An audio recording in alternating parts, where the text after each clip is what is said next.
சுவிட்சர்லாந்தின் ஜெனீவாவில் இருந்து பிரான்சிற்கு செல்லவிருந்த ஈசிஜெட் விமானத்தில் பயணிக்கவிருந்த பயணிகளுக்கு பெரும் ஏமாற்றம் ஏற்பட்டுள்ளது. வட இத்தாலியில் ஏற்பட்ட பலத்த புயல் காரணமாக வான்வழி பாதைகள் நெரிசல் ஏற்பட்ட விமானம் பயணத்தை ஆரம்பிப்பதில் தாமதம் ஏற்பட்டது. முதலில் 45 நிமிடங்கள் என்று அறிவிக்கப்பட்ட தாமதம் வான்வழி பாதை மாற்றங்களால் படிப்படியாக அதிகரித்துள்ளது.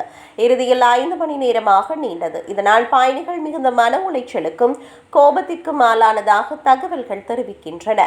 பல மணி நேர காத்திருப்புக்கு பின்னர் விமானம் புறப்படுவதற்கு உரிய அனுமதி கிடைத்த போது பயணிகள் மகிழ்ச்சி அடைந்தனர்.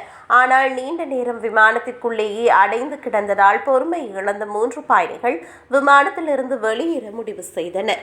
இந்த 3 பயணிகளின் செயலால் விமானம் புறப்படுவதற்கு திட்டமிட்டிருந்த நேர அனுமதி ரத்தானது. அவர்கள் மீண்டும் விமானத்திற்குள் வந்தபோது மற்ற பயணிகள் கடும் கோபத்துடன் கூச்சலிட்டு எதிர்ப்பு தெரிவித்தனர்.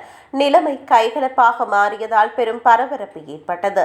தொடர்ந்து நிலவிய பதற்றமான சூழல் மற்றும் காலதாமதம் காரணமாக ஜெனீவாவில் இருந்து புறப்படவிருந்த அந்த விமானம் இறுதியாக முழுமையாக ரத்து செய்யப்பட்டது. அடுத்த நாள் அந்த வழித்தடத்தில் மாற்று விமானங்கள் ஏதும் இல்லாததால் பயணிகள் செய்வதறியாது தவித்ததாக தெரிவிக்கப்படுகிறது.